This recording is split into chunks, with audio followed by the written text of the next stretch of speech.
حضرت قطبہ بن عامر انصاری رضی اللہ تعالیٰ عنہ یہ وہ عظیم صحابی ہیں جو بیت رضوان میں بھی موجود تھے۔ وہ فرماتے ہیں جب ہم بیت رضوان سے فارغ ہوئے میں نے دیکھا حضور کریم صلی اللہ علیہ وآلہ وسلم ڈاچی پر سوار ہو رہی ہیں، تو میں نے قریب ہو کر ایک سوال کیا۔ میں نے کہا یا رسول اللہ، یا حبیب اللہ، آدمی کیسے مطمئن ہو کہ اس پر خدا راضی ہے؟ میرے نبی نے فرمایا اے قطبہ بن عامر انصاری، عمر تو تیری چھوٹی ہے مگر تو نے سوال بہت بڑا کیا ہے۔ آپ کہتے ہیں کہ میں بہت خوش ہوا۔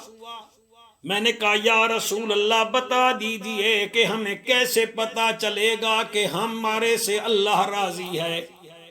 آپ نے فرمایا جو آدمی دوسروں کے عیب نہ دیکھے، اپنے اعمال پر ہر وقت نظر رکھے کہ میں کیا کر رہا ہوں، تو وہ بھی سمجھ لے کہ اس سے خدا راضی ہے۔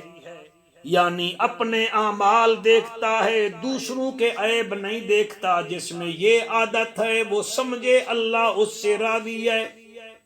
اس نے کہا آقا دوسرا کون ہے؟ آپ نے فرمایا دوسرا وہ سخی ہے جو اپنے مال میں سے سخاوت کرتا ہے مگر دوسروں کی طرف نگاہ نہیں کرتا کہ دوسرا بھی تو مالدار ہے، وہ کیوں نہیں سخاوت کر رہا، وہ خیرات کیوں نہیں کر رہا۔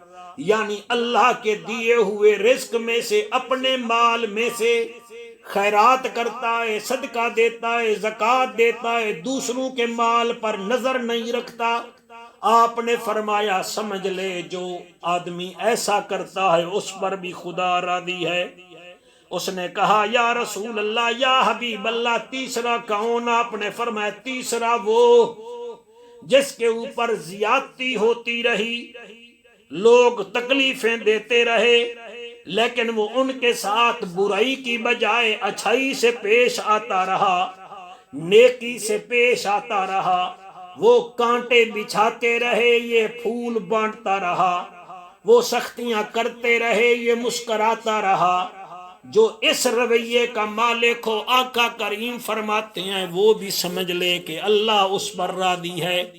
تو مہربانی کیجئے، جیسے ہر بیماری کا ٹیسٹ ہوتا ہے کہ یار میرے اندر شوگر کتنی ہے، بلڈ پریشر کتنا ہے، میں رپورٹ دیکھ کر چیک کر لیتا ہوں، تو ذرا یہ بھی رپورٹ دیکھ لیجیے اپنے اعمال کی کہ ہمارے اندر یہ کوالٹی ہیں کہ نہیں۔ اگر نہیں ہے تو اپنے اندر یہ کوالٹیاں پیدا کیجئے، رب بھی راضی ہو جائے گا اور آمنہ کا لال بھی راضی ہو جائے گا۔